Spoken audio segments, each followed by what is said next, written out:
chegando ao fórum e estes livros, era difícil, eu estava em Paris, trazê-los também na mala. Então, eu depositei no correio e em 2 meses e meio os livros chegaram às nossas casas. Então, a gente está na rede de psicoses. Michel, muitíssimo obrigado por estar conosco. Trabalhamos quinzenalmente, todas as segundas de manhã. Esta rede tem já 21 anos, sim, e temos pesquisado sobre o tema da psicose percorrendo diferentes momentos do ensino de Lacan. Temos já uns 5 anos, talvez até um pouco mais, que estamos nos seminários 21, 22, 23, sim, e especificamente estudando o seminário 23, com os escritos, outros escritos de Lacan, que podemos acompanhar junto a esses seminários. Bom, sabemos que você teve a oportunidade, a grande chance de poder conversar com Jacques Lacan nesse tempo do ensino de Lacan e temos a grande chance de poder ouvi-lo hoje. A Gláucia, minha colega, coordenadora da rede de psicoses, vai fazer sua apresentação e vai iniciar com uma abertura ao debate. Queremos ouvi-lo. Temos aqui colegas da rede de psicoses e também temos colegas do Fórum do Campo Lacaniano de São Paulo, que todos puderam participar. Quero agradecer à direção do Fórum por ter dado a chance de termos uma tradutora tão, diria, impecável como é Clary, que nos acompanha já há muito tempo, sim, em diferentes traduções. Clary, seja bem-vinda. Muito obrigada. Passo imediatamente a palavra a Gláucia. Obrigada a todos. Obrigada, Michel. Gostaria de agradecer ao aceite do nosso convite. Nós convidamos o Michel quando estávamos falando sobre os livros, a entrega dos livros. É muito interessante acompanhar, né, essa publicação, que são os textos de Sorri. Inclusive, alguns bem específicos, eu andei marcando que ele está ali se referindo aos seminários. Então, Michel Tomé vai ser parte, esses livros vão fazer parte da nossa pesquisa e do nosso estudo na rede de psicose diagnosticar em psicanálise. Então, queria agradecer o seu aceite de vir conversar conosco. Eu vou fazer uma breve apresentação para os colegas que estão presentes. A Sandra falou, os colegas da rede de psicose, os membros do Fórum do Campo Lacaniano, em São Paulo, alguns colegas convidados que fizeram cartel comigo e com Sandra sobre o tema dos nós. Nós temos 2 convidados do Michel Tomé, que também estão presentes, e todas as formações clínicas do Fórum foi convidada. Né? Michel Tomé é topólogo, ele foi topólogo junto a Lacan e com Pierre Sorry, né? Ele trabalhou com Lacan juntamente com Pierre Sorry. Ele faz uma marcação, eu vou trazer aqui uma coisa bem brevezinha, que foi já uma conversa que a gente vem tendo por WhatsApp, né? Desde fevereiro de 1972, né? Até a morte de Sorry em 2 de julho de 1981. Ele é pesquisador independente da teoria dos nós, teoria dos conjuntos e dos laços, né? E o bom encontro que aconteceu foi a partir dos livros que ele publicou, dos textos de Sorry, né? Eu mandei junto com Sandra uma ideia do que nós vamos ter aqui na conversa, eu vou compartilhar com vocês, que foi o seguinte: há 3 anos estamos lendo, estudando, como a Sandra acabou de dizer, minuciosamente o Seminário 23 de Lacan, um estudo que tem colaborado em nossas articulações sobre as questões cruciais, tanto para o entendimento teórico-conceitual, quanto para a nossa clínica. Ao mesmo tempo, o nosso fórum está trabalhando para que nós tenhamos uma versão em português, bem traduzida, do Seminário 22. E nesses 2 seminários, né, nós fizemos, tanto eu quanto Sandra fizemos um levantamento, aparece constantemente e ativamente citações da presença de Michel Thomé, juntamente com Pierre Sorry, contribuindo para a pesquisa de Lacan. Inclusive, nós temos um dos nós, que Lacan recebe uma correção de Michel Thomé, e posteriormente ele vai brincar, dizer esse nó aqui, vou nomeá-lo Thomeniano, né? Após uma correção que Thomé faz de uma apresentação de Lacan. Nos interessa muito nessa pesquisa que estamos empreendendo, lhe ouvir sobre como era esse trabalho colaborativo entre o senhor e o Pierre Sorry nos seminários de Lacan. Uma das questões que tem ficado clara nesse percurso de pesquisa é que o interesse de Lacan pelos nós colabora para que ele construa novos modos de abordar conceitos até aquele momento estabelecidos, né? E nós lançamos algumas questões ao Michel Thomé, como que o senhor notava esse interesse do Lacan nas construções dos nós, como era esse trabalho conjunto com Pierre Sorry. Temos trocas dos pneumatiques, telefonemas, encontros entre vocês e Lacan. Gostaríamos de ouvi-lo e aprender mais sobre esse tempo e esses avanços. E ainda, se possível, saber sobre o trabalho que o senhor já nos escreveu, que o senhor continua fazendo na sua pesquisa sobre os nós, os laços e os conjuntos. Se pode nos contar um pouco sobre esses avanços nos estudos que o senhor está empreendendo atualmente. Então, esse é só um pontapé inicial para a nossa conversa agora pela manhã. E, mais uma vez, obrigado pelo aceite de estar conosco hoje no nosso encontro.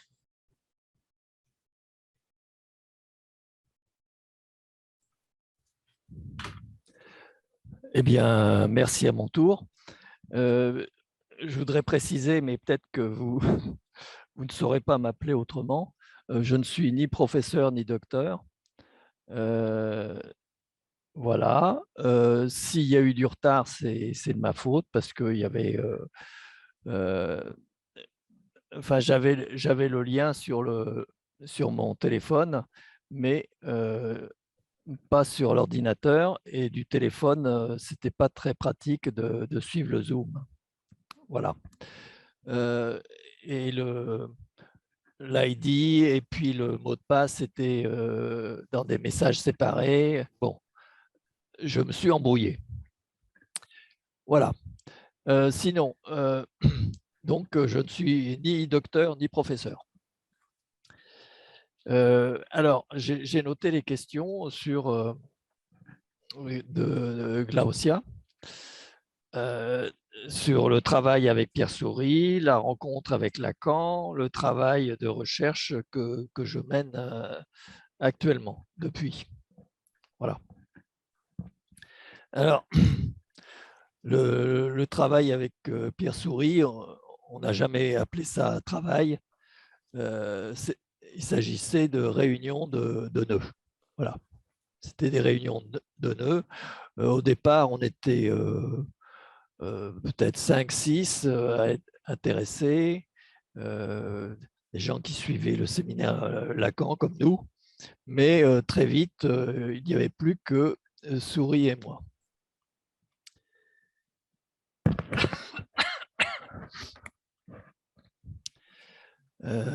Est-ce que ça va? Question son? Oui. Ça va, merci. Oui, oui. Entendu. Et donc, on n'était plus que 2. Et c'est là que pour moi, la recherche a commencé sans que je m'en rende compte. Voilà. Parce qu'on découvrait les nœuds. Sorry était mathématicien professionnel. Mais moi, pas du tout. Moi, j'étais au chômage, j'avais des problèmes de relations avec le travail, avec les femmes, avec Lacan, avec Souris, avec la sexualité, avec voilà. Et, et, et donc, j'avais fait des mathématiques, mais c'était des études. Et je n'y comprenais rien et c'était sans intérêt. J'avais abandonné pour, euh, pour faire une licence de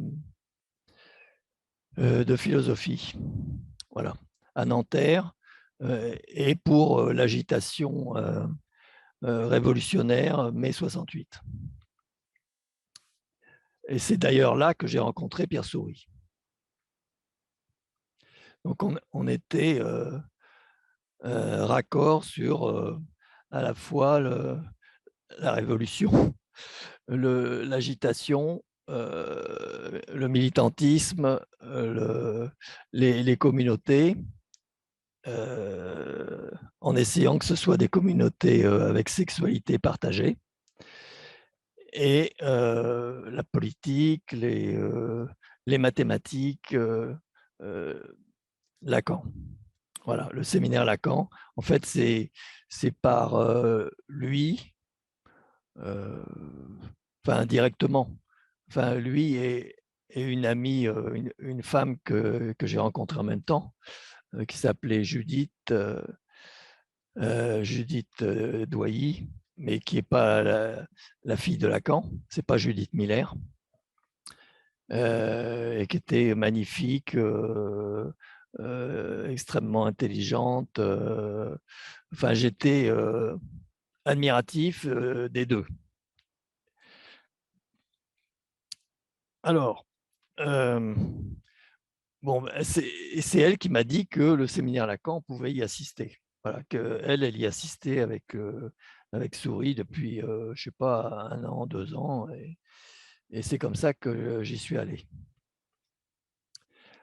Alors, le travail avec Pierre Souris, ça a été tout de suite très, très fort. Enfin, je dis travail, mais parce que tout le monde emploie le terme travail, mais nous, on n'a jamais employé ce terme. Voilà, c'était des réunions nœuds. Voilà.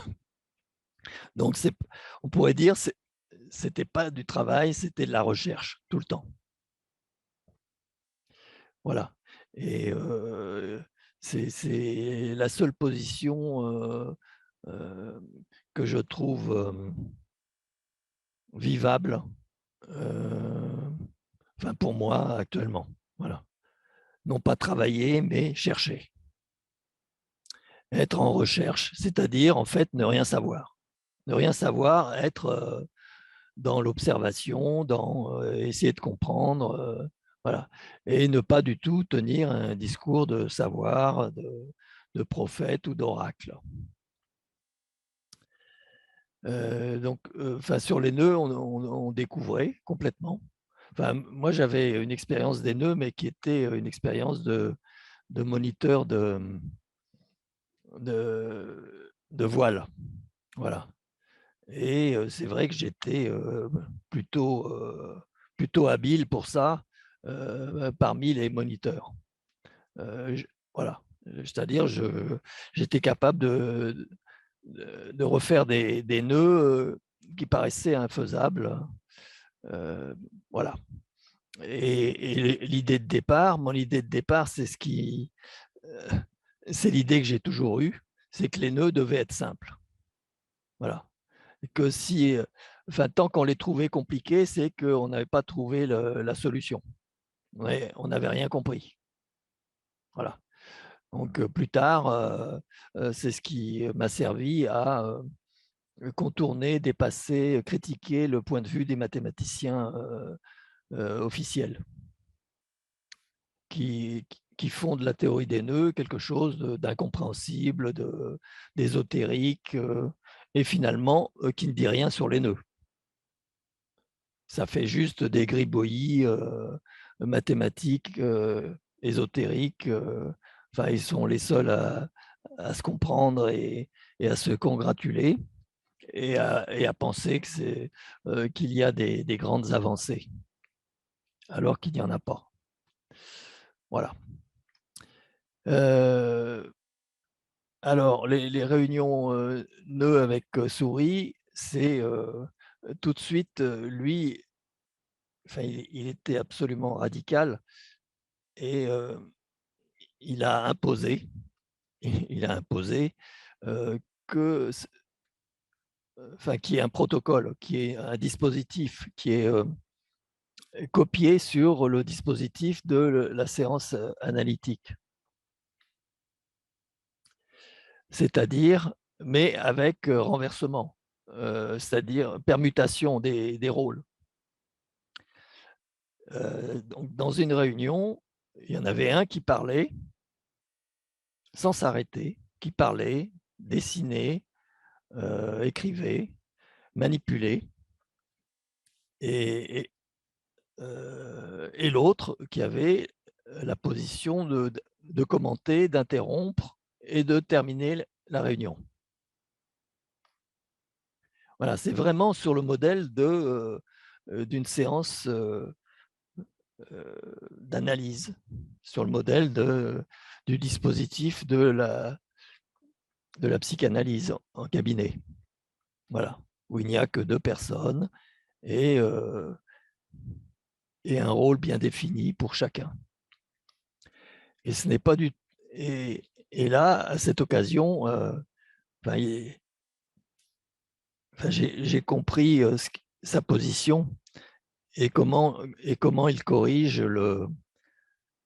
la, la règle qui ne peut, enfin, comment il corrige, comment il critique et il corrige la règle de l'association libre. Enfin, voilà, c'est-à-dire que enfin, celle qu'on entend, c'est dites tout ce qui vous passe par la tête,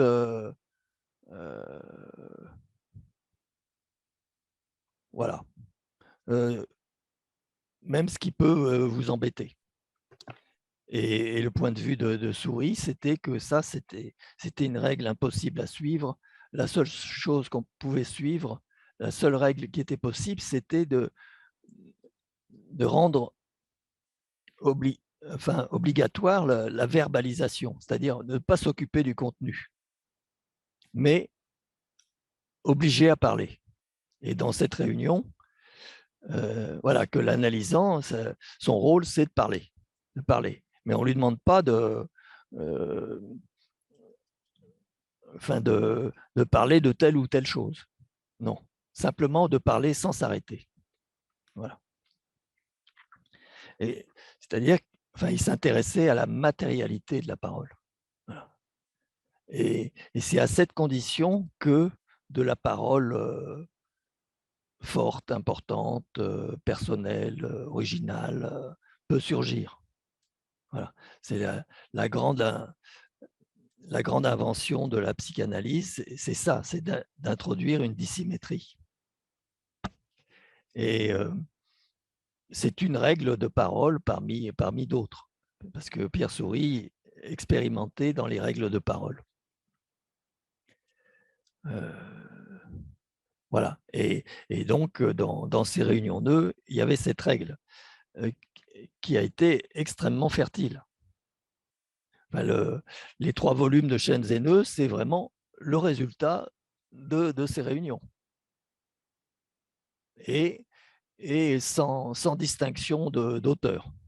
C'est-à-dire qu'il n'y a pas auteur Pierre Souris, auteur Michel Thomé, auteur d'autres, parce qu'il y a eu d'autres auteurs, co-auteurs dans Chaînes et Nœuds, comme comment il s'appelait, comme Françoise Gonon, comme qui encore, bon, enfin, ça me reviendra. Pierre Souris en a fait une liste, je crois, à un endroit. Je regarde dans Chaînes et Nœuds.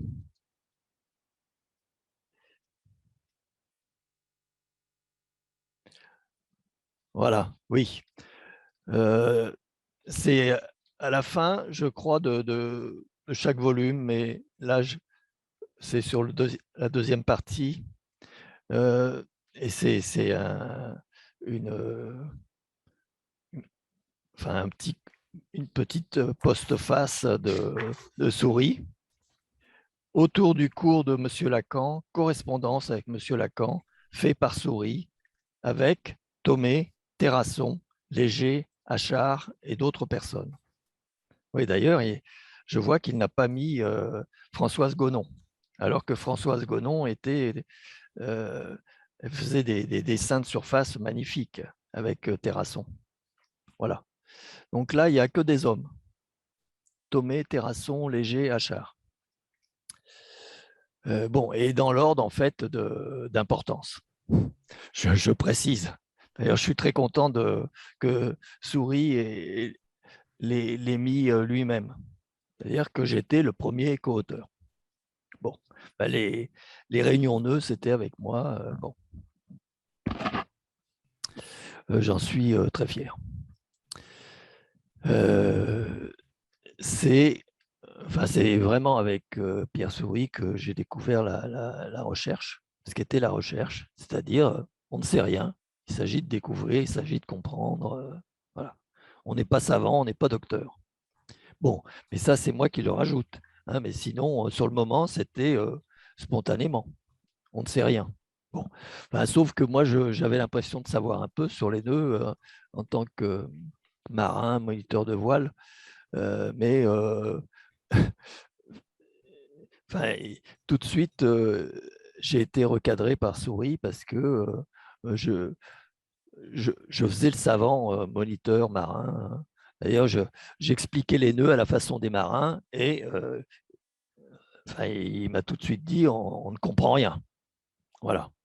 Que et j'étais d'accord. C'est-à-dire, voilà, on ne peut pas parler des nœuds de façon ésotérique. Il faut que les nœuds soient, qu'il y ait une façon d'en parler. Et tant qu'on ne la trouve pas, c'est pas bon. Une façon d'en parler qui soit accessible à tout le monde. Voilà, les nœuds, c'est du domaine public. Ben, c'est comme les mesures de longueur, de surface, de volume, de poids, de masse, d'angle. Voilà, c'est accessible à tout le monde et c'est domaine public. Ça ne doit pas rester juste à l'université ou chez les marins pour les nœuds. Bon.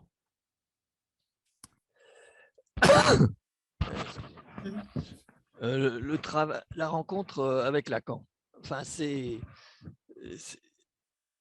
moi qui l'ai provoqué en fait. Parce que, enfin, à l'occasion d'une découverte dans nos réunions d'eux, c'est une découverte qui a été le point de départ en fait et qui est toujours mon point de départ pour l'étude des nœuds.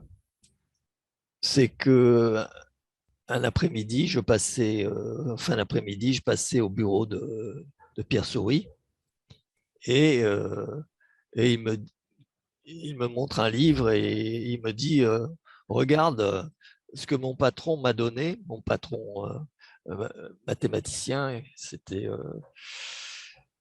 bon, ben, je ne sais plus son nom, c'est Bernard Jolin, voilà, Bernard Jolin,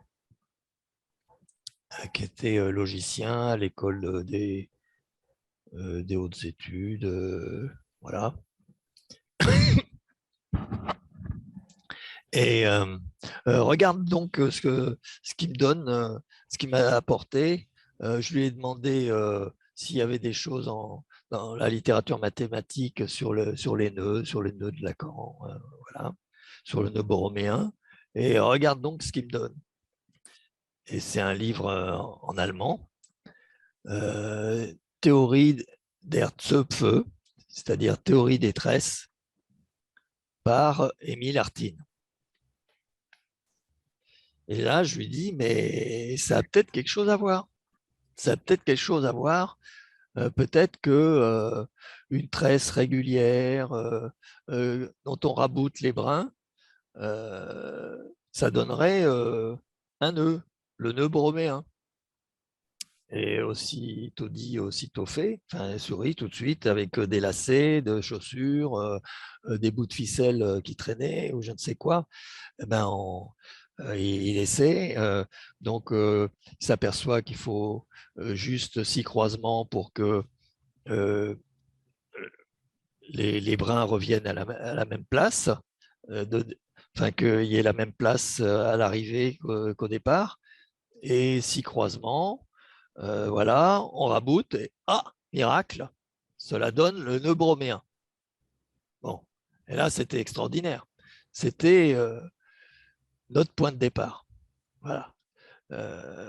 Extraordinaire cette correspondance. C'est-à-dire que le nœud broméen, ben, on pouvait l'obtenir par une tresse régulière à 6 croisements. Voilà les tresses que les femmes font dans leurs cheveux, qui sont couramment à 3 brins.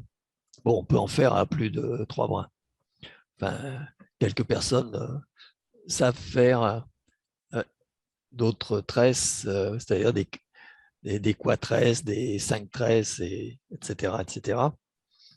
Enfin, tous les produits de vannerie, enfin, il y a des produits de vannerie qui sont constitués de tresses.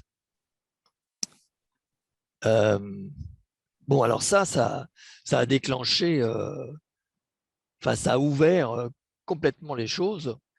C'est-à-dire, on s'est posé la question, ben alors, si le nœud broméen peut s'obtenir à partir d'une tresse, est-ce que n'importe quel nœud peut être mis en tresse? Voilà. Là, c'est vraiment de la recherche. On se pose une question, puis on essaie de la résoudre. Et ben oui, n'importe quel nœud, enfin, on s'est aperçu que n'importe quel nœud, bon, quelquefois, ça nous prenait du temps. Et bon, encore une fois, coup de chance, enfin, j'étais le plus habile dans ces affaires. Et je réussissais à résoudre même la mise en tresse fermée ou en tresse enroulée, en nœud enroulé, comme on veut, comme on peut le dire, de n'importe quel nœud. C'est-à-dire même ceux qui résistaient plusieurs jours. Voilà. Donc là encore, enfin, l'habileté manuelle, le sens du fil et des nœuds, enfin, enfin, c'était quelque chose qui marchait bien pour moi. Bon. Et ça a fait que tout de suite, j'ai voulu écrire à Lacan. Ce que j'ai fait, j'ai dû prendre une nuit, voilà, et je lui ai écrit, enfin, entre autres, cette correspondance, enfin, une tresse régulière qu'on fermait avec qu'on raboutait, donnait le nœud broméen.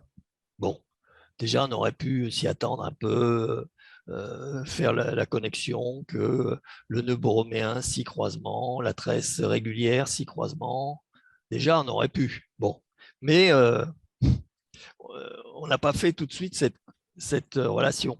C'est-à-dire qu'il a fallu réaliser la tresse et rabouter les brins pour être ébahi au miracle, la tresse fermée, enfin, une tresse à 6 croisements régulière qu'on referme, dont on raboute les brins, ça donne le nœud broméen. Voilà, de Lacan, le nœud broméen à 6 croisements. Voilà. Alors que, bon, ben, enfin, dans le nœud broméen, on peut voir cette tresse, elle est déjà là. Elle est déjà là. Simplement, on ne voit pas bien la circularité. Bon, mais il suffit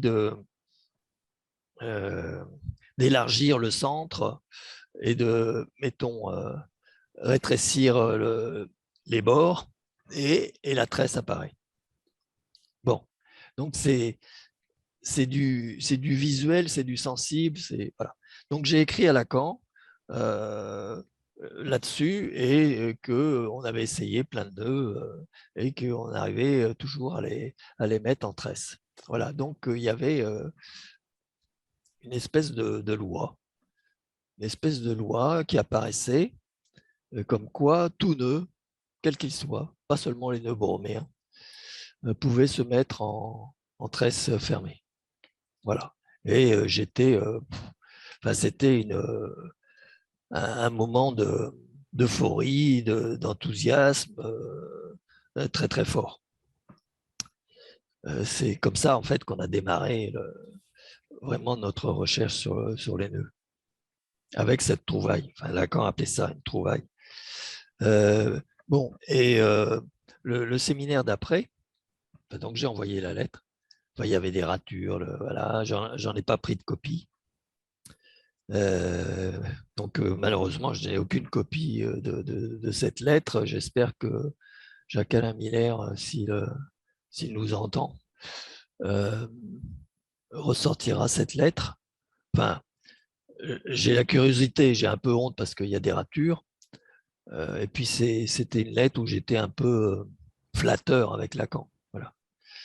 Un peu flatteur, c'est-à-dire que je lui disais que lui pouvait se rendre compte que de l'intérêt des nœuds, voilà, et puis que j'ai peut-être parlé même de son nœud de cravate qui n'était pas comme les nœuds de cravate des autres, qui était très original. Donc j'ai un peu honte de cette lettre, mais quand même, j'aimerais bien la retrouver. Retrouver une copie. Enfin, si elle n'est pas perdue, si elle n'est pas brûlée, si elle n'est pas jetée, voilà. Enfin, si les documents reçus par Lacan ont été conservés ou bien si ça a été mis à la poubelle. Malheureusement. Voilà, parce que le reste, eh bien, on envoyait à Lacan les originaux, mais donc les originaux où il y avait de la couleur très souvent. Et quand même, on gardait une copie. Donc, c'est comme ça qu'on a pu faire Chaînes et nœuds. Enfin, c'est Souris qui a réuni les textes. Et c'est lui qui a fait la plupart des textes, quand même.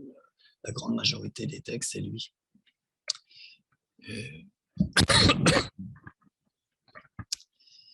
Donc, ça, c'est les nœuds, le point de départ. Et Lacan en a parlé dans le séminaire d'après. Voilà. Il a dit une charmante personne. Alors, ça m'a vexé parce qu'il parlait de moi au féminin.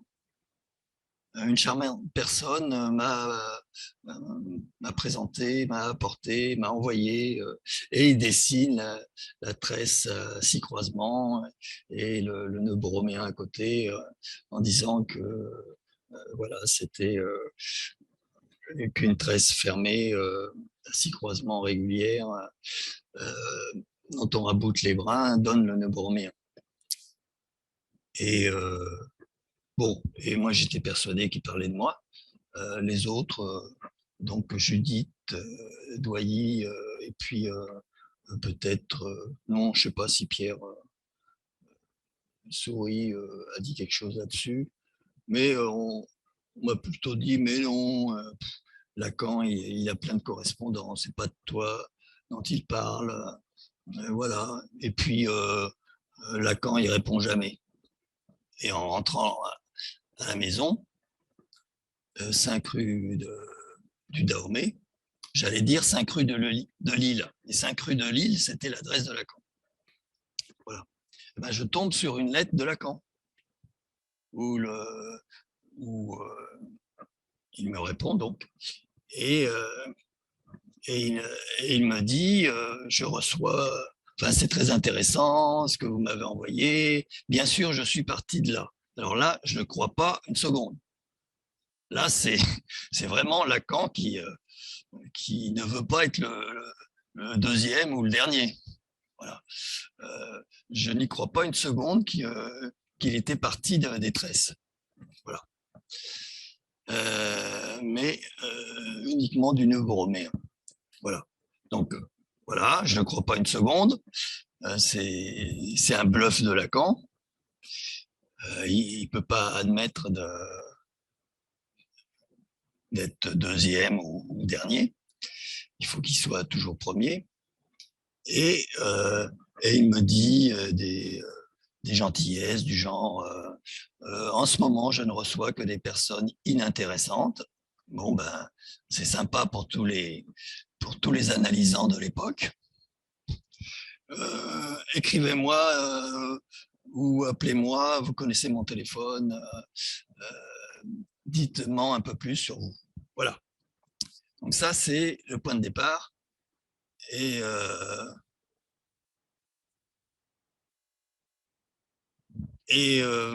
bon, mais enfin, les nœuds, c'est devenu une obsession pour moi, pour nous même. Mais pour moi, ça allait jusqu'à perdre le sommeil. J'en voyais partout.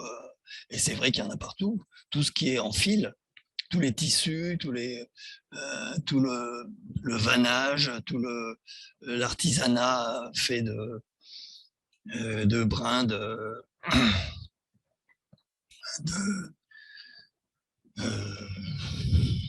fils, d'herbes, de joncs, voilà. Enfin, tout l'artisanat est constitué de nœuds, de tissus, de fils. Voilà. Et donc, c'est omniprésent et c'est envahissant. Et donc, c'était obsédant.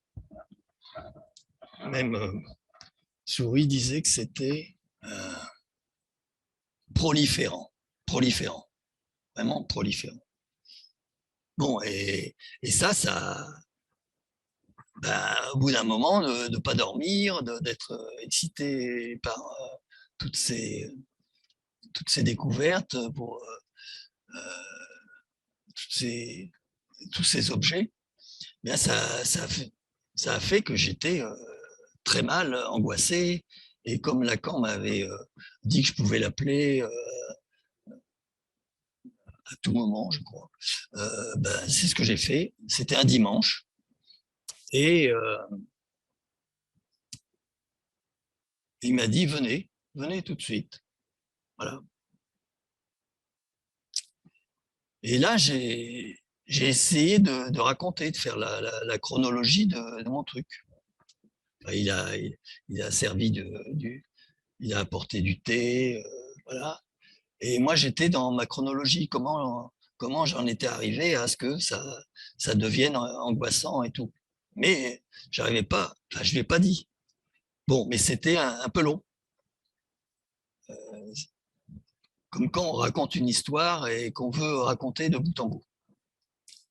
À la fin, il s'est levé et puis il m'a reconduit à la porte.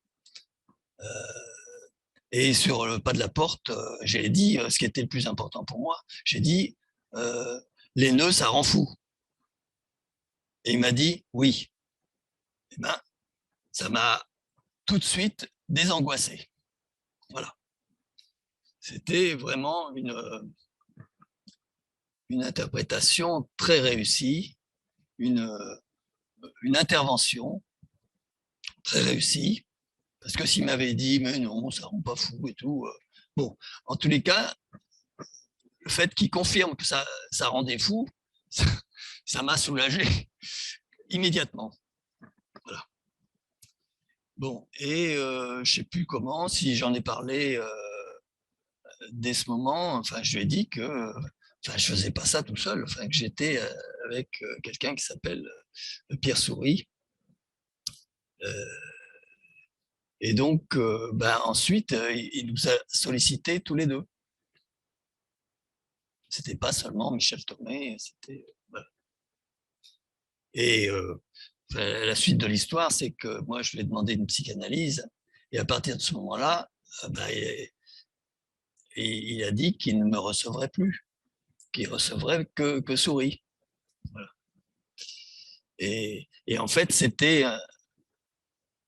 bon, ça paraît compliqué et trop vite dit, mais en fait, je demandais à Lacan une analyse. C'était un peu pour, enfin, c'était bancal. Voilà, c'était bancal parce que j'étais déjà en analyse. Mais Souris avait dit de cet analyste, c'est un con. Enfin, il l'avait rencontré. Et ça m'a complètement cassé, la relation analytique. Et c'était aussi parce que je voulais arrêter les réunions nœuds avec Souris. C'était pour moi un supplice. Un supplice parce que j'avais d'autres chats à fouetter, d'autres choses importantes. Je ne pouvais pas me consacrer aux nœuds. Enfin, tandis que lui, Souris, il pouvait se consacrer aux nœuds et à la psychanalyse et à se promener et à aller dans les cafés. Et voilà, tandis que moi, j'étais au chômage, ou quand je trouvais un boulot, c'était un petit boulot de plus en plus mal payé, de plus en plus manutentionnaire. Voilà. J'avais des problèmes avec les femmes, j'avais des problèmes d'argent, j'avais des problèmes de relations avec lui, avec Lacan, avec bon, enfin bref, je voulais me débarrasser des réunions nœuds, qui pour moi était une contrainte terrible. La contrainte terrible, c'était de produire quelque chose à chaque fois, ou bien de commenter, interrompre, critiquer ce que présentait Souris quand c'était mon tour d'interrompre, de commenter et d'arrêter la séance. Alors que moi, j'étais à chaque fois admiratif de ce que faisait Souris. J'étais baba, je pouvais pas le critiquer, j'avais rien à dire de plus. Bon, et quand c'était mon tour de produire, j'étais à court. Qu'est-ce que je vais bien pouvoir dire? Bon, enfin, j'étais vraiment inquiet, angoissé. Je savais pas quoi dire, puisque j'y pensais pas au nœud. J'avais d'autres problèmes. Bon, mais il se trouve que à chaque fois, ça a marché. On pourrait dire comme une séance de psychanalyse. On a beau n'avoir rien à dire, comme on est obligé de parler, de verbaliser, comme disait Souris, c'est verbaliser. Verbaliser, c'est-à-dire c'est matérialiser la parole. Voilà. Verbaliser, c'est pas un contenu, c'est un contenant. Voilà. C'est la matérialité de la parole. Voilà. C'est que la parole ne doit pas s'interrompre. C'est tout. Seule règle. Qui ne préjuge pas du contenu. Voilà. Donc c'est la seule chose qu'on puisse suivre. Voilà, c'est une règle de parole. Voilà. Alors, donc voilà, enfin, je cherchais un moyen d'arrêter ça, mais j'avais très peur que si j'arrêtais la réunion nœud, les réunions nœud avec Souris, qu'ils me disent, qu'ils fassent une rupture totale avec moi. Et ça, c'était insupportable. Enfin, moi, j'avais envie de ne pas être rejeté, de pas être, de garder le contact avec Pierre, mais d'arrêter ces réunions, voilà, qui étaient trop dures pour moi. Et comme je savais, j'avais entendu dire que fallait, qu'il touchait pas, enfin que les analysantes de Lacan étaient intouchables, parce qu'ils connaissaient des analysantes de Lacan et bon, qui probablement l'attiraient, mais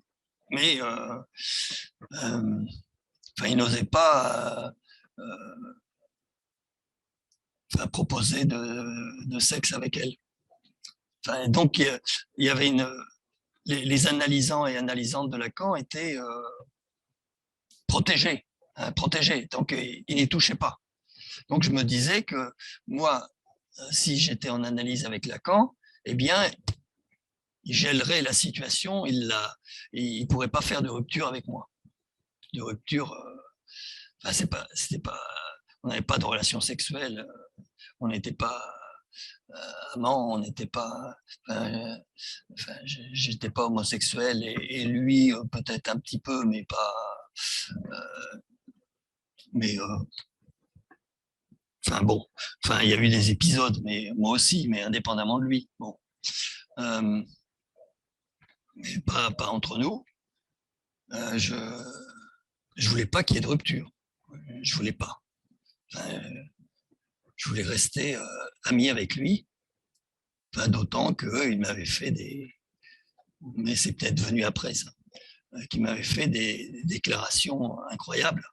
C'est les seules déclarations qui pour moi étaient vraies, c'est-à-dire indubitables. Si une femme me disait je t'aime, j'y croyais pas. Mais quand Souris me disait que j'étais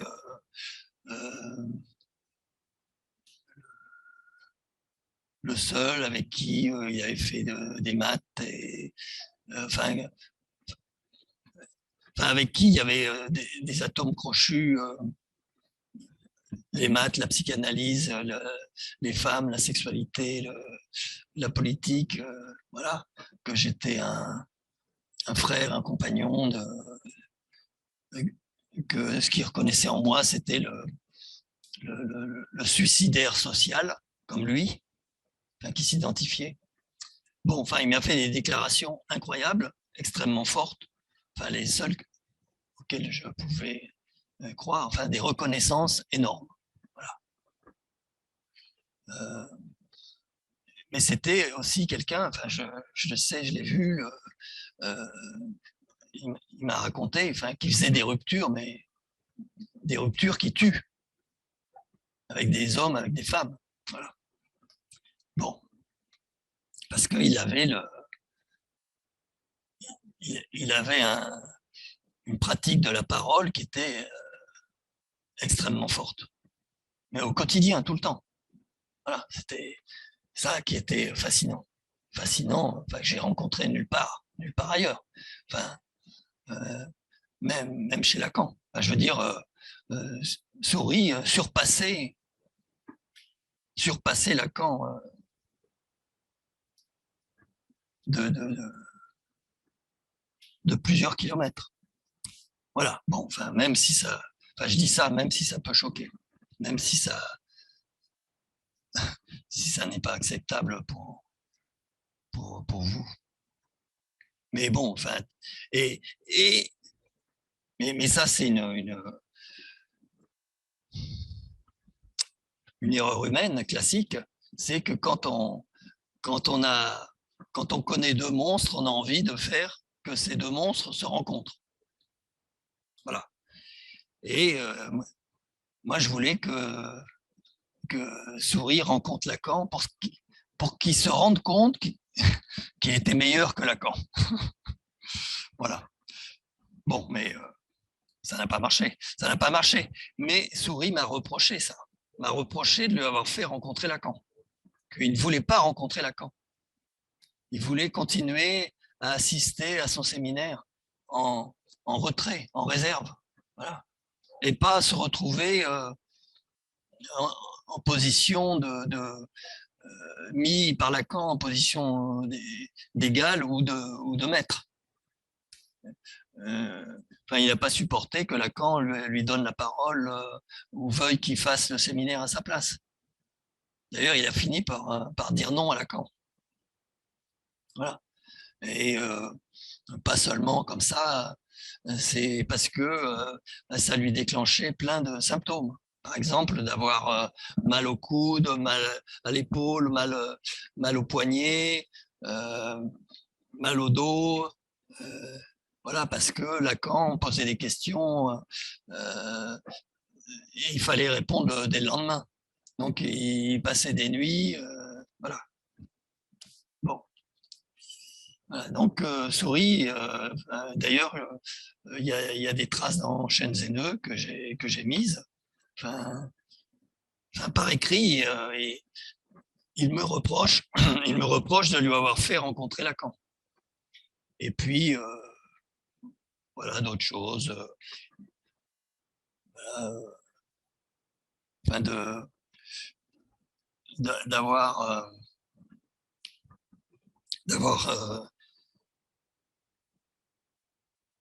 laissé entendre, oui, qu'il y avait eu des erreurs et que Lacan aurait compris que c'était Souris qui disait qu'il avait fait des erreurs. Voilà. Et en fait, notre position, c'était jamais, jamais, jamais dire à Lacan qu'il y avait une erreur. Voilà. De le laisser faire. Voilà. Ce que Vapro ne faisait pas, par exemple. Vapro, il se levait pendant le séminaire pour dire il y a une erreur. Bon. Et nous, on avait la position de non, on essaie de comprendre. S'il y a une erreur, là, c'est plutôt l'idée qu'il n'y a pas d'erreur et on essaie de comprendre pourquoi. Voilà. Et donc, Souris, il était vraiment embêté. Donc, dans Shenzhen, je ne sais plus trop où, mais c'est dans les documents, pas dans les textes. Il est très embêté que Lacan croit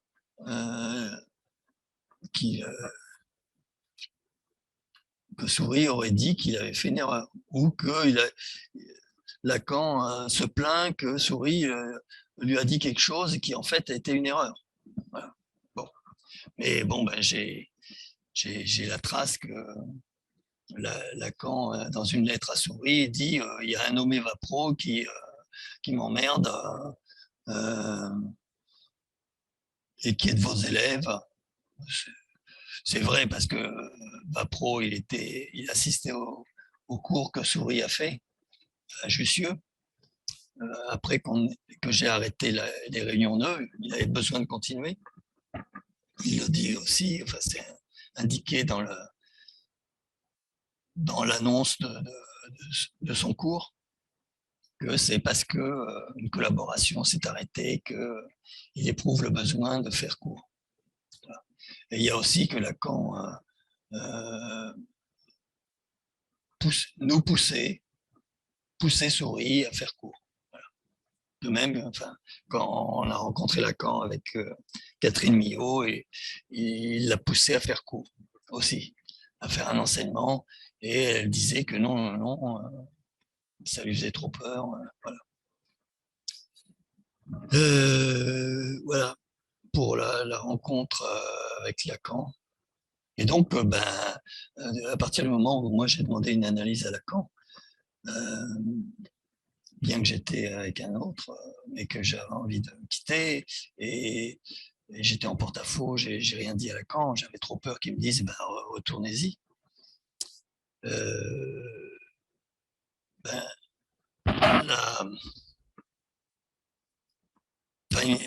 Lacan ne me recevait plus quoi, pour les histoires de nœuds. Enfin, il ne recevait plus que Souris. Voilà. Et moi, j'avais arrêté donc la réunion nœud avec Souris, mais il n'empêche qu'on parlait toujours de nœuds, on parlait toujours des lettres que Lacan lui envoyait. On discutait de ces choses-là. Voilà. Bon, j'ai parlé quand même quasiment 1 heure. Pour mon propre travail, peut-être qu'on verra ça à un autre moment de la réunion. Et puis peut-être aussi que ça serait pas mal de faire une pause. Mais je vous laisse réagir déjà. Voilà. Enfin, c'est la moindre des choses.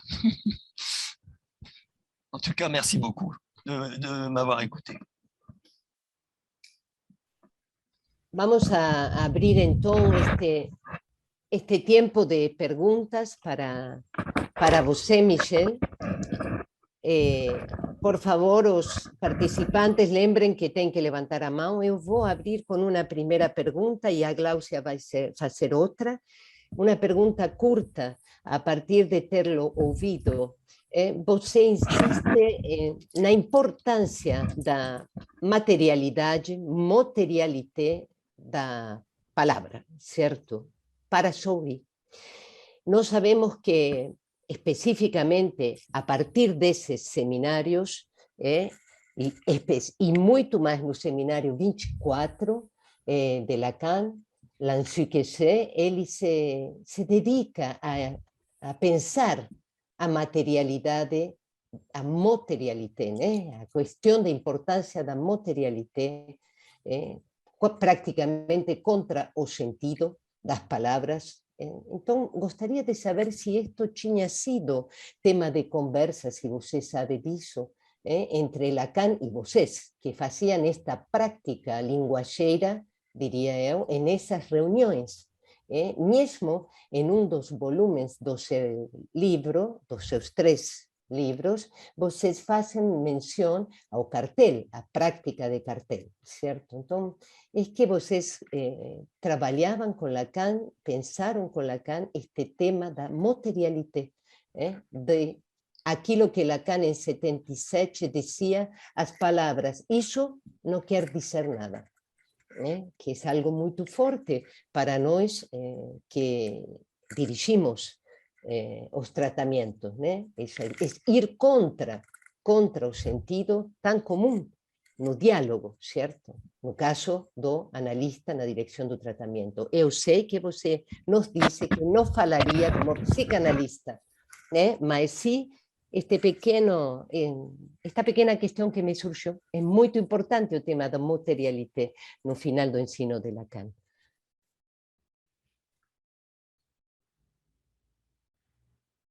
O senhor quer comentar o que Sandra traz ou quer recolher mais uma questão? Como que o senhor quer fazer?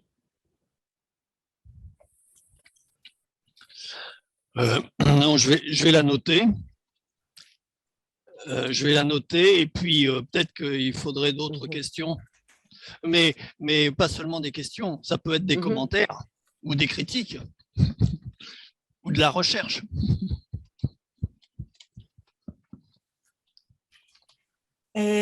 Michel, eu queria acrescentar uma questão ao que, a partir do que o senhor falou,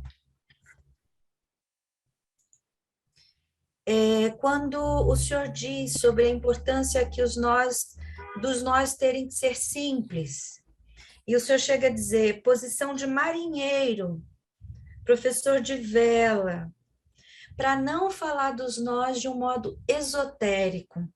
Isso me interessa muito saber, né? Como é que é essa ideia de não falar dos nós de modo esotérico? O senhor diz aqui da crítica aos matemáticos, né? Da época, que tratavam essa teoria como uma teoria muito difícil, esotérica, congratulavam-se entre eles. Como pensar isso, né? Porque, em alguma medida, me parece que é uma advertência aos próprios analistas, nós que trabalhamos com os nós, né? Então, se o senhor pudesse falar um pouquinho mais sobre isso, de não tratar os nós de modo esotérico. O senhor recolhe mais alguma questão? Pode recolher mais alguma questão? Podemos? Sim. Mais c'est les personnes qui veulent intervenir qui décident. Ok. Mais alguém gostaria, então, de trazer uma questão a Michel, algum colega presente? Vamos começar a conversa. Lembrando que é o encontro como uma conversa, né? Então, se algum colega quiser formular uma questão, será bem-vinda. Em 75, Lacan diz Ah, que o Fábio, senhor, só um minutinho. Fábio Sanches vai falar, Clari. Fale, Fábio. em 75, Lacan diz que o senhor encontrou o erro numa figura de mais ainda. Eu queria que o senhor falasse a respeito desse erro.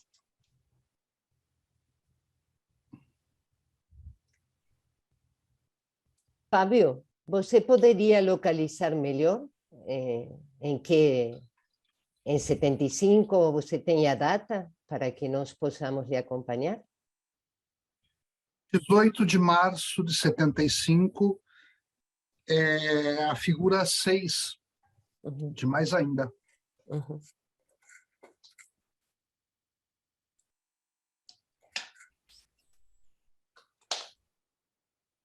Tem mais alguém que queira comentar alguma coisa agora, neste momento? Ou podemos passar a palavra a Michelle e vocês se vão animando?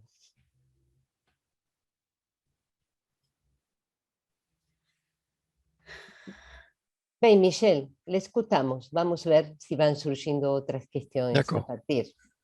D'accord. Alors, bon, ben, je vais répondre dans l'ordre aux questions. Ou plutôt, je vais les prendre à l'envers. Je vais les prendre à l'envers. Je vais commencer par la dernière parce que c'est la plus facile,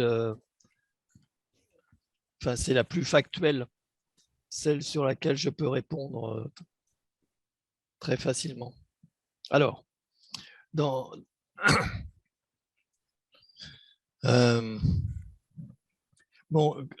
lorsque le séminaire encore a été publié pour la première fois par Jacques-Alain Miller,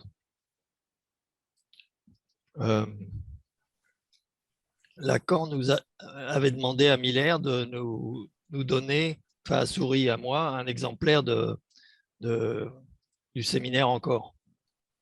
Voilà. Et tout de suite, moi j'ai feuilleté et j'ai regardé les dessins de nœuds. Et tout de suite, j'ai repéré qu'il y avait une erreur. Alors, ça doit être la figure 6 de mars 75. Je vais retrouver peut-être dans chaînes et nœuds.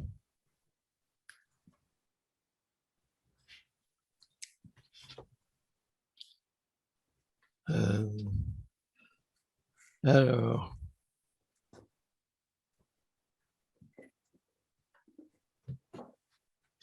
je vais retrouver ça. Je crois que c'est dans divers.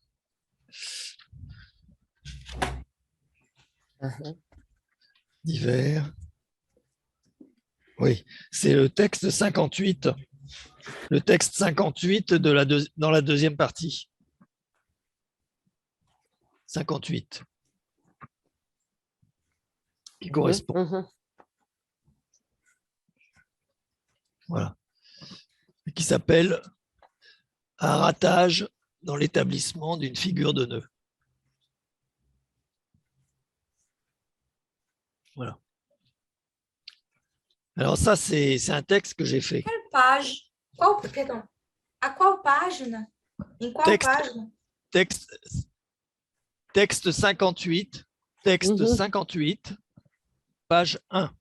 C'est dans la deuxième partie. Oui. Sí, sí. Voilà. Aquí, Gao. Alors, voilà. Oui, c'est ça.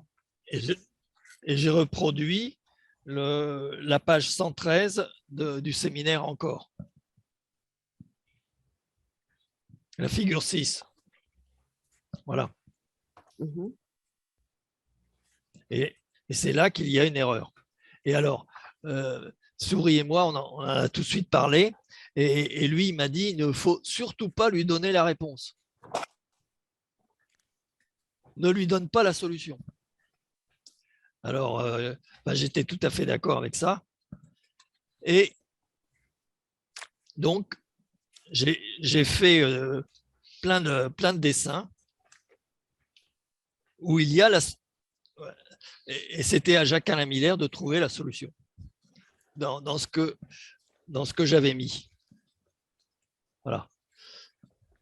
Mais sans, en montrant l'erreur, simplement en montrant l'erreur et en montrant des dessins des Borroméens sans erreur. Mais il y en a plein de sortes. Et oui, et c'est là que Lacan, dans son séminaire, a dit que j'avais découvert d'autres Borroméens et il les a appelés thoméens, peut-être. Voilà. Mais bon, c'est vrai, ça donne des jolies choses. Mais bon, voilà. Donc, cette histoire, donc Miller est venu me trouver et m'a dit à la prochaine édition, on corrigera. Ça n'a jamais été corrigé, même dans les traductions. Voilà. Donc, toutes les rééditions du séminaire encore, que ce soit en français ou dans les traductions, elles ont toutes la même erreur. Mais tant mieux. Hein. Tant mieux. Ça rend d'autant plus intéressant ma réponse. Voilà. Voilà pour l'erreur de encore. Ensuite, l'ésotérisme des nœuds. Et enfin, contre l'ésotérisme des nœuds et le fait que les nœuds doivent être simples.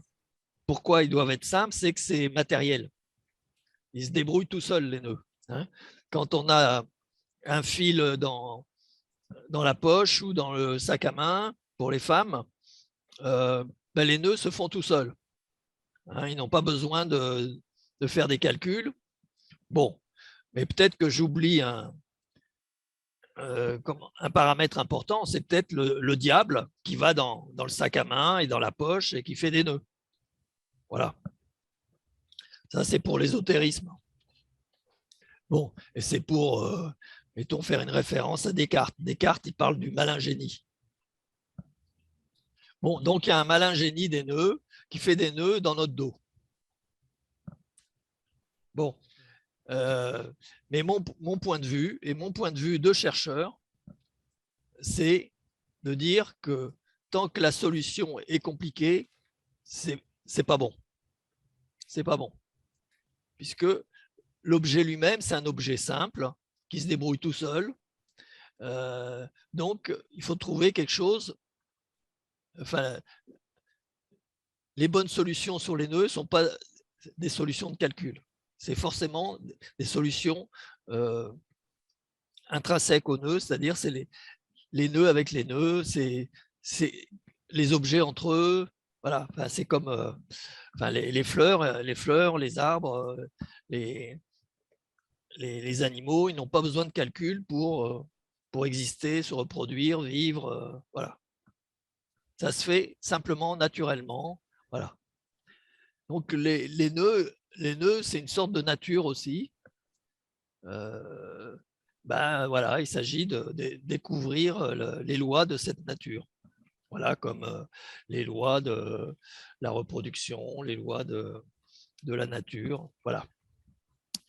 Donc, c'est une exigence de chercheurs. Et cette exigence, on pourrait dire qu'elle est assez naturelle. Ça devrait être l'exigence de tout le monde. C'est-à-dire que les choses soient près des choses, que les lois soient les lois des choses et non pas les lois du calcul. Voilà. Et non pas les lois humaines. Voilà. Pas, voilà. Une autre façon de dire, c'est que, eh bien, la nature, c'est comme le territoire. Eh bien, la carte ne remplace pas le territoire. Voilà. Aussi réussie que soit la carte, elle ne remplace pas le territoire. D'ailleurs, on ne peut pas percer la carte et trouver du pétrole. Bon, pour les nœuds, c'est pareil. De façon générale, l'univers, c'est l'univers qu'il faut prendre en compte et pas la carte de l'univers ou les cartes de l'univers. Les cartes sont forcément moins bonne que le territoire. Bon. C'est l'opposition carte et territoire. Et pour la matérialité des mots ou la motalité des mots, alors ça, c'est vous qui l'introduisez, motalité. C'est Sandra Bertha qui a introduit motalité à la suite de matérialité. Si. Voilà. Alors, motalité, enfin, oui, il y a du mot et il y a de la mer. Un peu. Moserlité. C'est les mots de la mer, les mots de la langue maternelle. Bon, mais alors, oui, ça c'est très important. Et ça, c'est quelque chose que j'ai découvert avec Pierre Souris. Enfin, c'est Pierre Souris qui parlait de la matérialité des mots, la matérialité de la parole. Voilà. Et ça, c'est incroyable. Enfin, je trouve que c'est incroyable. Voilà. C'est la première fois que j'entendais ça et je trouve ça très, très juste. C'est que, par exemple, les règles de parole, ce n'est pas le contenu, c'est vraiment la matérialité. La psychanalyse, ce n'est pas le contenu, c'est la règle fondamentale, ce n'est pas sur le contenu, c'est sur la matérialité ou la motalité, voilà, la verbalisation. Donc, motalité, pour moi, ça renvoie à verbalisation. Voilà pour mes réponses. À vous de jouer. Eso me lembra que Lacan decía que o significante é besta, más que o verbo era quasi besta. Sim. Dava importância ao verbo, né? O diferenciava, né? da dimensão besta do significante, bet, né? Bien, quem mais quer comentar algo para Michel? E Ou perguntar? só fazer uma observação que eu acho importante, quando o Michel passa para o inglês, né? Modernalidade, né? Não tinha pensado nisso, né? Modernalidade. Outro colega poderia entrar na conversa? Mais alguém? Tem vários colegas aqui que a gente está trabalhando os seminários. Quem levantou a mão pode abrir, Roberto. Roberto. Vai, Beto. Em português, Beto. Não, está fechado o microfone. Oi. Bom Isso. dia, gente. Bom dia, Roberto. Eu queria perguntar, Michel, que sentido tinha para você o fato de não ser mais recebido para as reuniões sobre os nós, na medida em que passou a fazer análise com Lacan? Como é que você compreendia esse corte ou essa impossibilidade?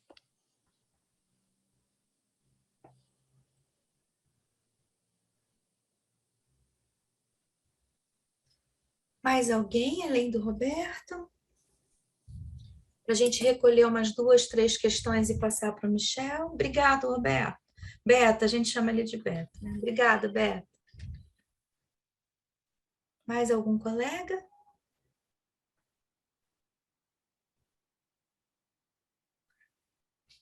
Então, acho que o Michel pode começar a conversar com a questão que o Beto colocou e a gente fica aguardando os outros colegas.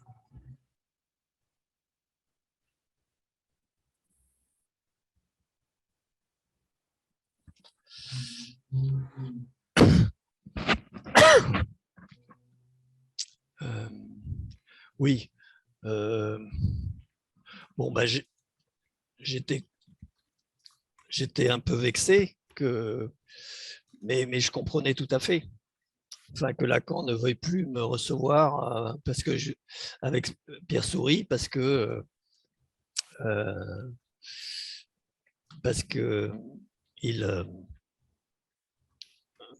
je lui avais demandé une analyse. Je trouvais ça normal qu'il sépare. sépare bon, mais c'est vrai que enfin, bon, et c'était pas compatible, il a très bien fait, mais c'est vrai que j'étais un peu vexé quand même. Enfin, même s'il avait raison, même si je trouvais qu'il avait raison. Ça faisait qu'il n'y avait plus que Pierre Souris comme interlocuteur. Bon, et puis c'est vrai que c'était embêtant aussi, on pourrait dire, pour Pierre Souris. Parce qu'on s'est aperçu que c'était mieux d'être à deux face à Lacan. Et on s'était aperçu aussi que lui aussi, il ne nous recevait pas seul. Il nous recevait avec Catherine Millot. Et on trouvait que c'était une bonne idée de pas être tout seul pour voilà, c'est qu'il y a un témoin, il y a voilà, témoin ou un égal, voilà.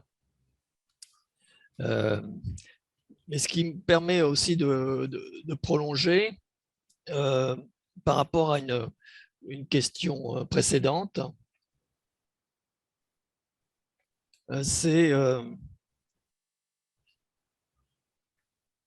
oui, est-ce que Lacan, comment ça se passait avec Lacan? Voilà, comment ça se passait avec Lacan? Ben, ça se passait très mal, très très mal. C'est-à-dire que c'était un dialogue de sourds. Et là, on avait une supériorité sur lui. C'est que on était deux et on dialoguait à deux, Souris et moi. Donc, on se constituait un vocabulaire. Tandis que lui, eh ben, c'est là que j'ai compris qu'il était tout seul, qu'il n'était pas avec d'autres. Il n'y avait pas, contrairement à ce que tout le monde pensait, c'est qu'il y avait plein de mathématiciens autour de lui avec qui il travaillait. Ben non, pas du tout. Pas du tout, parce que s'il avait eu plein de mathématiciens avec qui il travaillait, il aurait eu un vocabulaire, un vocabulaire sur les nœuds. Bon, alors maintenant, je me dis que, ben, en fait, les mathématiciens n'ont pas de vocabulaire sur les nœuds. Ils n'ont que des calculs. Voilà. Et ils ne s'intéressent pas à la matérialité des nœuds. Voilà. Alors, je vous montre une matérialité des nœuds, une fausse matérialité des nœuds.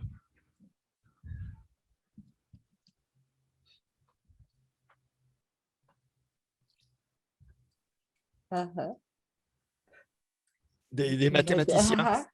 Voilà. Ça, c'est l'emblème de l'IMU, International Mathematical Union.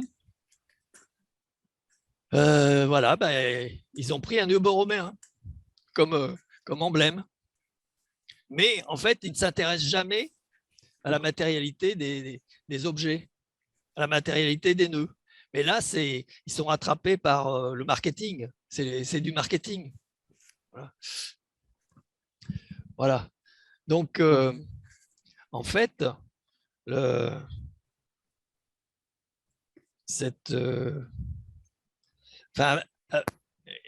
donc, avec Lacan, ça se passait très mal parce que on n'arrivait pas à parler, puisqu'il n'avait pas le vocabulaire pour parler des objets, parce qu'il était tout seul. Voilà. Et que Souris et moi, ben, on avait un vocabulaire pour parler des nœuds. On pouvait parler de raboutage, on pouvait parler de retournement, on pouvait parler de sur le tore, on pouvait parler de méridien, longitude. Voilà, on avait du vocabulaire. On pouvait nommer les objets. Tandis que Lacan ne l'avait pas, ou il avait un autre vocabulaire importé des mathématiques, un vocabulaire très, très pauvre en fait, parce que les mathématiques, comme je vous le dis, ne s'intéressent pas aux objets, donc c'est tout de suite des formules, des écritures, de l'ésotérisme, voilà, des pattes de mouche, voilà, c'est même pas des hiéroglyphes. Ne disons pas du mal des hiéroglyphes. On peut dire du mal des maths, mais pas des hiéroglyphes. Voilà. Et alors, on s'est quand même posé la question, puisque ça marchait mal avec Lacan, on s'est posé la question, mais on s'est dit, il faudrait qu'on fasse comme dans les réunions nœuds, c'est-à-dire qu'il y ait une espèce de tour de parole, ou qu'il y ait une règle pour donner de la valeur à la parole de chacun, que ça ne soit pas juste discuter comme au café. Bon, que ce soit une règle de parole forte comme la règle fondamentale de la psychanalyse. On s'est posé cette question, enfin entre nous, Souris et moi. Et puis on s'est dit non, Lacan, c'est Lacan, on ne peut rien faire. C'est lui qui guide, c'est lui qui décide, il fait comme il veut. Voilà, on ne va pas essayer de lui proposer quelque chose qui... enfin, allez, Lacan, on va jouer à une règle de parole. Non, on n'est pas allé jusque-là. On n'est pas allé jusque-là. Et en fait, enfin, moi, je me suis aperçu que Lacan, il n'était pas dans les règles de parole. Et il ne comprenait pas, en fait. Il ne comprenait pas ce qu'il y avait de bénéfique là-dedans. Il ne voyait pas la particularité de la règle psychanalytique. Enfin, je suis gonflé de dire ça. Bon, mais voilà, par exemple, Souris disait que lui, il allait en vacances dans un groupe où c'était en Autriche, à Vienne, près de Vienne, où il faisait ça s'appelait des Selbstdarstellung, de l'auto-représentation. Et Lacan s'étonnait, il dit, mais je ne comprends pas que vous ayez besoin de ça. Un peu comme, mettons, Joyce n'a pas besoin de psychanalyse. Voilà. C'est-à-dire, ça va bien pour vous, vous n'avez pas besoin de ça. Ne pas comprendre le besoin d'analyse, le besoin de parler dans la règle de la psychanalyse ou dans une règle qui suscite la parole, l'expression. Voilà, parce que les AAO du côté de Vienne, là, c'était la Selbstdarstellung, c'était l'auto-représentation, mais c'était l'auto-représentation tout entière, pas seulement par la parole. Il fallait se mettre nu au milieu du groupe et parler, et se présenter, et gesticuler, et danser. Voilà, c'était une vraie Selbstdarstellung. Et Lacan ne comprenait pas ça. Bon, voilà, c'est pour dire que Lacan, à mon avis, ne s'intéressait pas aux règles de parole. Et ne voyait pas que c'était simplement, que la psychanalyse, c'était une règle de parole. Il ne voyait pas la généralité là-dedans. Et voilà, donc j'étais étonné, mais en même temps pas étonné. C'était Lacan, c'était pas Souris. Voilà. Que Souris, il avait le sens de cette généralité. Voilà, excusez-moi.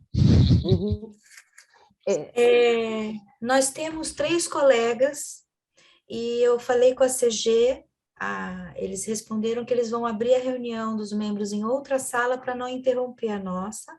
Então, nós vamos ouvir brevemente, temos o Paulo Rona, o Bruno Tarpani e o Gabriel Natalino.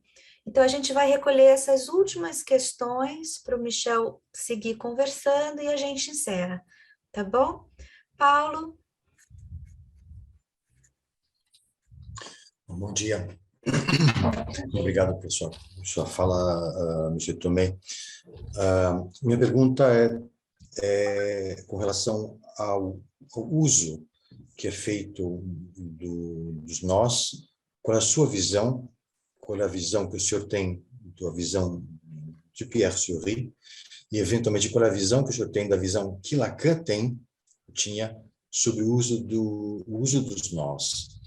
Nessa ideia de não ser um uso místico, a ideia seria, esse é um uso descritivo dos nós e seu funcionamento e suas relações e correlações, ou seja, é uma forma de dizer sobre o humano, sobre o psíquico humano, ou se refere efetivamente à própria estrutura do psiquismo, do sujeito, das suas relações, assim como faria pensar a ordem de que os nós, as tranças, as cadeias estão na natureza, e, portanto, também estão no humano.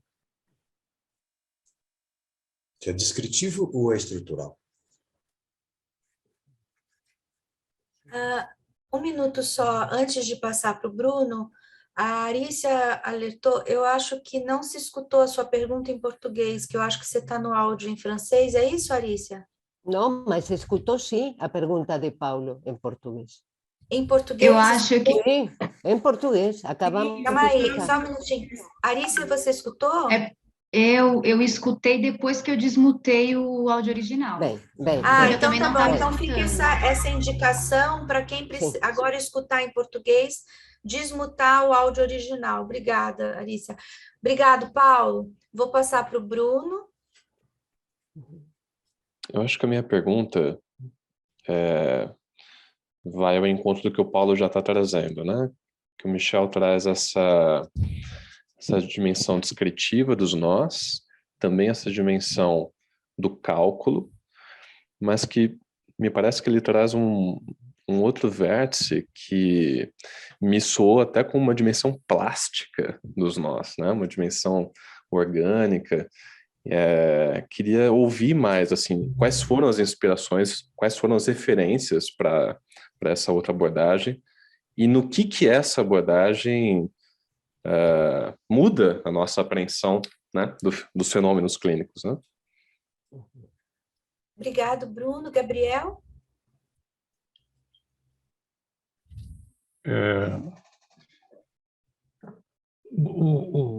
Foi falado a questão dos nós, né? Que os nós precisam ser simples.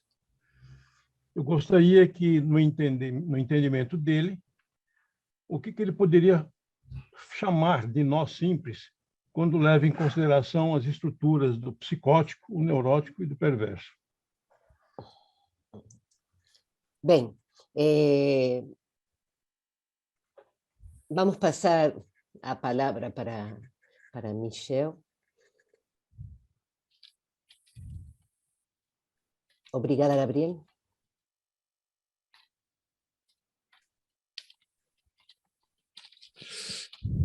Oui. Alors, je vais faire comme pour les questions précédentes. Je vais commencer par la dernière. Sur le nœud simple et structure. Bon, alors, ça, je ne ferai jamais le rapprochement. Enfin, Lacan le faisait peut-être, ceux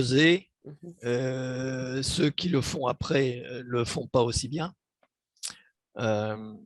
Voilà, c'était bien comme introduction, comme nouveauté, mais comme rabâchage, c'est pas bon. Voilà. Donc, moi, je me contente, je me limite à la matérialité des nœuds. Je ne m'occupe pas de la structure psychanalytique. Je m'occupe que de la structure des nœuds éventuels. Voilà.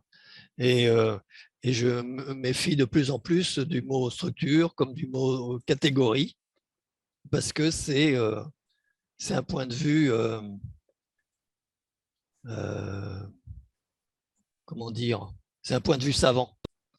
C'est pas un point de vue chercheur. C'est un a priori. C'est dire d'avance qu'il y a une structure. et la coller sur quelqu'un, sur un objet, voilà. Où c'est un a priori, c'est comme l'a priori de Christophe Colomb qui dit je vais découvrir les Indes et il y aura de l'or. Voilà. Et ensuite, quand il débarque, ben, il prend l'or et il s'en fout des Indiens. Ou les Indiens, il les massacre ou il les convertit. Voilà. Et c'est parce qu'il avait une idée de structure. Hein, c'est que les Indiens, ben, ce n'étaient pas des humains. Voilà. Alors, donc, je me méfie, je refuse le point de vue structuraliste,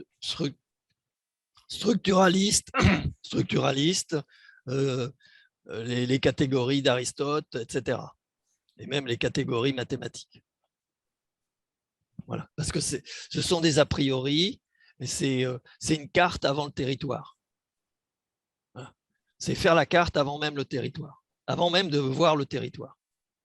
Et c'est plaquer la carte sur le territoire et substituer la carte au territoire. Voilà. Donc, je suis content même d'avoir trouvé ces formules en vous répondant. Alors, sur la dimension plastique des nœuds,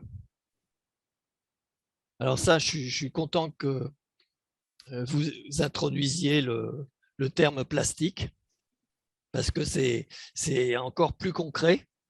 Voilà, ça rend encore plus concret les nœuds. Alors, c'est... vous voyez bien que je ne m'occupe absolument pas, je me désintéresse totalement de la dimension psychanalytique des nœuds. Voilà. Parce que pour moi, c'est encore une carte et pas le territoire. Voilà. Donc, mais le terme dimension plastique me plaît énormément parce que c'est exactement ce que je recherche et exactement ce que, à mon avis, on doit rechercher. On doit aller dans cette direction. C'est comme les mesures de longueur. Les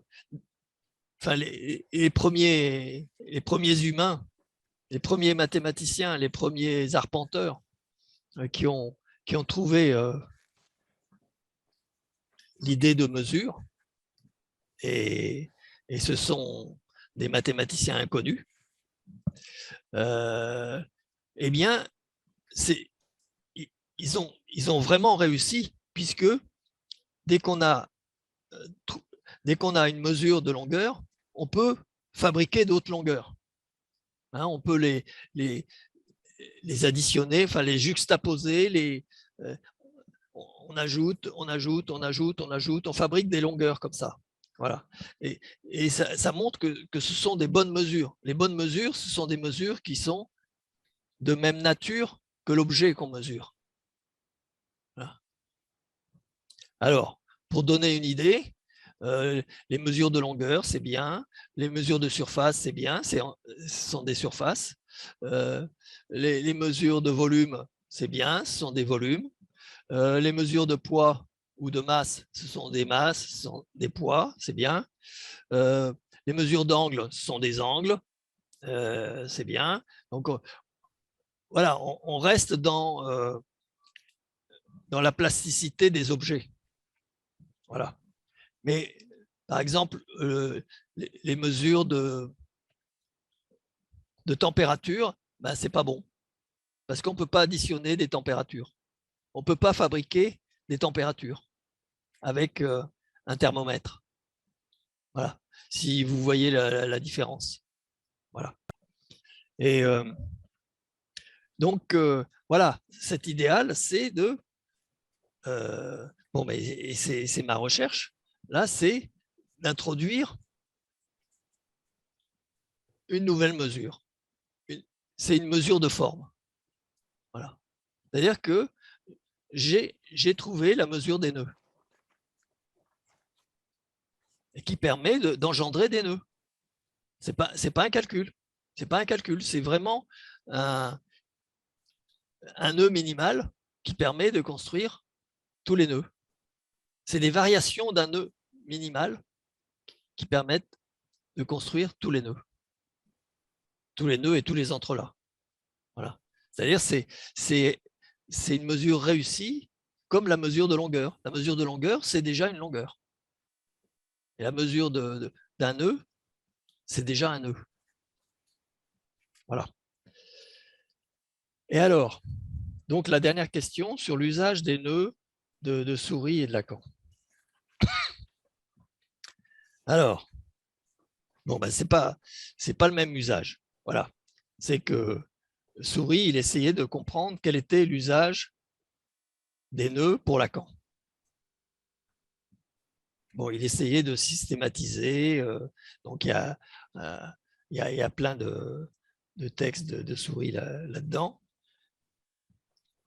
Mais encore une fois, voilà. Enfin, donc maintenant j'en vois le défaut. Je vois le défaut, et qui est un défaut de plaquer la carte sur le territoire. C'est-à-dire Lacan disant que les nœuds devaient jouer un rôle fondamental, enfin les nœuds borroméens, le nœud borroméen devait jouer un rôle fondamental dans la théorie des nœuds. Bon, il ne l'a peut-être pas dit souvent, il l'a peut-être dit qu'une fois, peut-être qu'il ne l'a pas dit sous cette forme-là, aussi affirmative, mais en tous les cas, Souris a retenu cette affirmation, ou comme une affirmation de Lacan, qui coïncidait avec une affirmation d'un mathématicien qui s'appelle Milnor, qui est encore vivant, John Milnor, et qui disait, mais sous une autre forme, que parce que les borroméens, ils les appelaient les quasi-trivial knots, les nœuds presque triviaux. C'est vrai qu'il suffit d'en couper un pour que tout se défasse et qu'il n'y ait plus que des nœuds triviaux. Voilà. Et donc Milnor disait, Milnor qui est célèbre dans les mathématiques, qui a eu la médaille Fields, qui a eu le prix Abel, il a eu tous les prix qu'un mathématicien peut obtenir. Voilà, le maximum. Et donc lui, il disait que les quasi-trivial knots devaient jouer un rôle central dans les nœuds. Ces deux affirmations qui se rejoignaient, d'un mathématicien et de Lacan, pour Souris, c'était, pour lui, ça devenait vrai. C'est-à-dire, c'était un guide, et c'était ça il fallait aller dans ce sens-là. Et lui, ça l'a plongé dans des calculs interminables qui n'ont pas abouti. C'est-à-dire qu'en fait, il est tombé dans le piège ésotérique des mathématiques.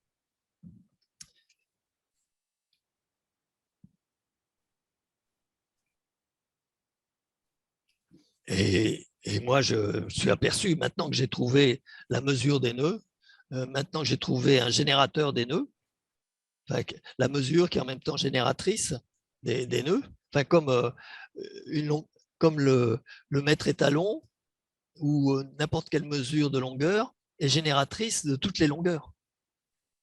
Voilà. Eh bien, maintenant que j'ai découvert ce qui est générateur pour les nœuds, eh bien, je peux affirmer que le nœud borroméen ne joue pas de rôle particulier dans les nœuds. Voilà. C'est triste.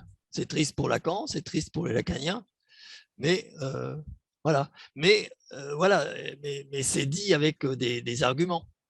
Tandis que les mathématiciens, Souris disait, mais c'est bien, il avait repéré ça, c'est-à-dire que déjà, il enfin, tout en ayant les déformations professionnelles des mathématiciens, mais il avait aussi la critique des mathématiciens.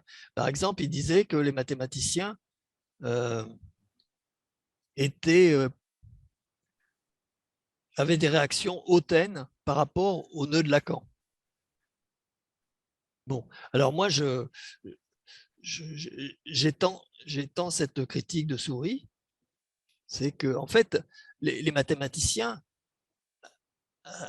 ont un comportement hautain et méprisant avec les nœuds, simplement les nœuds, la représentation des nœuds, les objets. C'est-à-dire la matérialité des nœuds ne les intéresse absolument pas. Ils ne veulent pas. Ils veulent que ce soit juste une carte. Le territoire, ils n'en veulent pas. Il y a des retours de bâton, ça fait que leur carte ne correspond pas du tout au territoire. C'est ça l'ésotérisme. Hein, c'est comme les théologiens qui inventent le sexe des anges. C'est vraiment ça. Ça n'a plus aucun rapport avec l'univers. C'est juste une histoire de cartes et puis de cartes, mais pas des cartes. Des cartes, il a mieux fait. Voilà, donc, mais Souris, il était quand même trop crédule, voilà, trop crédule par rapport à Lacan et trop crédule par rapport aux mathématiciens. Alors qu'il faut se défaire de cette crédulité pour chercher les vraies lois internes aux objets. Les vraies lois internes aux objets, elles ne portent le nom de personne. Pour les mesures de longueur, on n'a pas le nom du mathématicien qui a trouvé. Pour les mesures de poids, pour les mesures d'angle, non. Voilà. Ce sont de vrais mathématiciens. Voilà. Tandis que maintenant, le moindre théorème porte un nom, le nom de la personne, ça n'a plus rien à voir avec les mathématiques. Ça n'est plus d'utilité publique. Ça n'est plus. Voilà. Ce sont des petits morceaux ridicules. C'est comme dire la marquise Intel sort tous les jours à 5 heures. C'est une loi très très faible. Déjà, si on disait toutes les marquises sortent à 17 heures, ça serait beaucoup plus intéressant. Ou tout le monde sort à 17 heures. Ça serait une loi générale. Mais les mathématiciens en sont à s'intéresser à la sauterelle à 3 pattes, des années bissextiles de la Nouvelle-Zélande du Sud. Voilà. Alors, ça ne parle pas beaucoup de toutes les sauterelles. Ça ne parle pas des insectes. Ça ne parle pas du vivant. Mais les mathématiciens entre eux trouvent que ça, c'est bravo. Bravo, magnifique. Mais ce n'est pas un résultat mathématique. Voilà. Enfin, je déplace. Hein. C'est-à-dire que si les archéologues ou les anthropologues faisaient des choses pareilles, on leur dirait t'es très mauvais. Hein, l'archéologie, l'anthropologie, c'est pas s'intéresser juste à la pelle, à la pioche et aux balayettes, c'est s'intéresser à ce que tu trouves, les crânes, les ossements, tout ça, hein, à la matérialité, aux objets. Voilà, excusez-moi, hein, j'étais un peu long.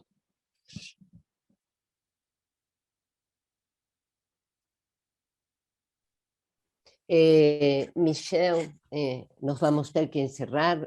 Glaucia vai falar depois de mim, tem que dizer algo. Eu queria simplesmente, bom, obviamente, lhe agradecer inmensamente. Devo dizer que estou emocionada de poder conversar en estas horas con você, así como foi extremamente agradável nossos contactos anteriores.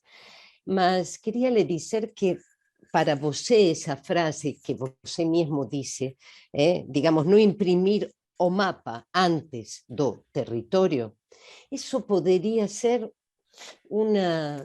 uma frase para qualquer clínico, para qualquer analista, para qualquer, ¿sí?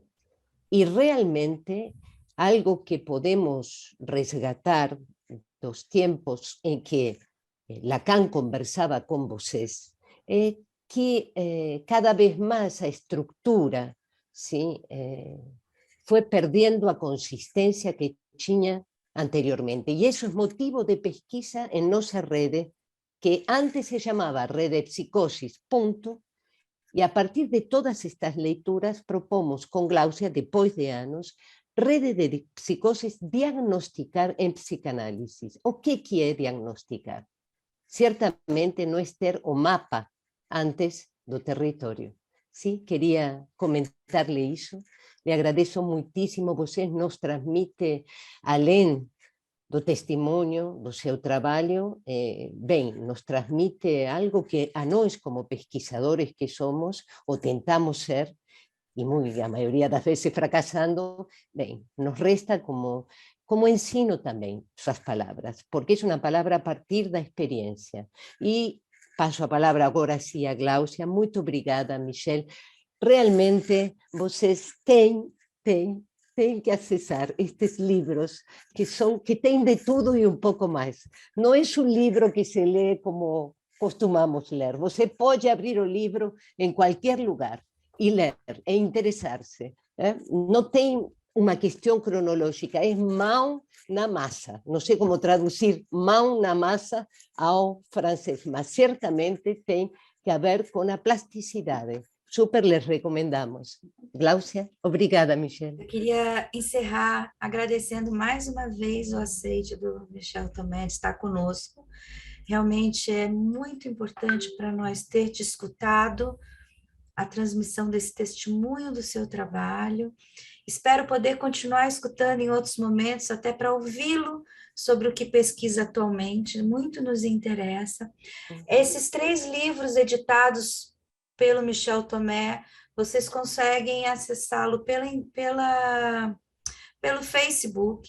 Nós chegamos a ter ele a partir do site, por uma publicação do Valaz. Eu esqueci agora o primeiro nome do Valaz, né, Patrick? Patrick. É Patrick? Patrick Valaz, foi o Patrick Valaz que recomendou, e fica indicação para vocês. O Michel, ele gentilmente levou até a Sandra, que estava em Paris na época, mas ele também se disponibilizou a enviar. Caso algum de vocês o queira, podem entrar em contato com o Michel. Então, eu queria agradecer. No começo da reunião, eu não tinha anotado os nomes, então eu queria agradecer também aos convidados do Michel, que se estiverem, eu só vejo um deles, mas o Benoît Le Boutelier e a Ana Maria Fernandes Viana, que são os 2 convidados do Michel, que estão conosco. A cada um que se dispôs a estar aqui, que ouviu, trouxe questões. A CG, a coordenação do fórum, que disponibilizou não só o espaço, mas também a nossa tradutora simultânea, as formações clínicas que pôde estar presente, colegas de outros fóruns que também estiveram presentes. Então, eu só tenho a agradecer, Michel. Espero poder contar com a sua presença em outros momentos, que muito nos enriqueceu. Se o Michel quiser falar alguma coisa antes de encerrar, imediatamente em seguida teremos que encerrar. Oui, ben, je vous remercie. Je remercie Glaucia, Sandra et Clary, l'interprète. Voilà, que j'ai trouvé très précise, très exacte. C'est bien. Et sinon, vous pouvez donner mon adresse email ou pour acheter les livres Chaînes et Nœuds, voilà, aux participants. Je crois que ce serait la meilleure façon de me joindre pour recevoir les livres, les acheter. Désolé, je les vends. Voilà. Sorte a nossa que você vendo esse Sorte a nós. É uma experiência, é uma obrigada. viagem. E como nós estamos online, eu peço que abram o microfone para que possamos aplaudir o Michel presente conosco. Muito obrigada, Michel. Boa tarde. À la prochaine. Até a próxima. Merci. Merci, obrigada. Obrigada, Até a Michel. Boa tarde a Merci. todos. Muito obrigada. Tchau, tchau. Au revoir. Merci beaucoup. Merci à toi. Merci revoir. à vous. Merci à vous, Michel. Bonsoir. Merci. Bravo à la traductrice, à l'interprète. Obrigada, Magnifique. Cleiri. Cleiri, muito obrigada. Bravo. Ouviu, Parabéns, Cleiri? Cleiri. Obrigada a Tchau, todos. tchau.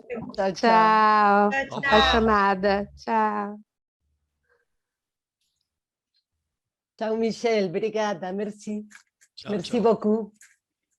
Très gentil. J'avais très peur. De quoi? Ouais. Non, mais c'est une position difficile.